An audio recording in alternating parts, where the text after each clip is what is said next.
અંકલેશ્વર સ્થિત શારદા ભવન ખાતે ભરૂચ જિલ્લા પત્રકાર એસોસિએશન દ્વારા પત્રકાર એકતા પરિષદનું ભવ્ય આયોજન કરવામાં આવ્યું હતું. કાર્યક્રમમાં ઉપસ્થિત મહાનુભાવોએ પત્રકાર મિત્રો તથા એસોસિએશનના પદાધિકારીઓને શુભેચ્છાઓ પાઠવી હતી.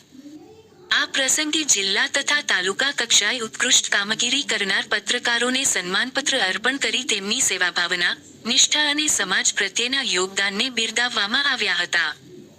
વક્તાઓએ જણાવ્યું હતું કે પત્રકારત્વ સમાજનું જીવંત દર્પણ છે. કુદરતી આપત્તિ, દુર્ઘટના કે સમાજજીવન સાથે જોડાયેલી કોઈપણ ઘટનામાં પત્રકારો પોતાના જીવના જોખમે પણ નિષ્પક્ષ રીતે માહિતી લોકો સુધી પહોંચાડી લોકજાગૃતિ ફેલાવે છે અને લોકશાહીને વધુ મજબૂત બનાવે છે. ભરૂચ જિલ્લા પત્રકાર એસોસિએશન દ્વારા પત્રકારોના કલ્યાણ માટે વીમા સુરક્ષા સહિત વિવિધ કલ્યાણલક્ષી યોજનાઓ અમલમાં મૂકવામાં આવી રહી છે, જે પ્રશંસનીય અને અભિનંદનને પાત્ર કામગીરી છે.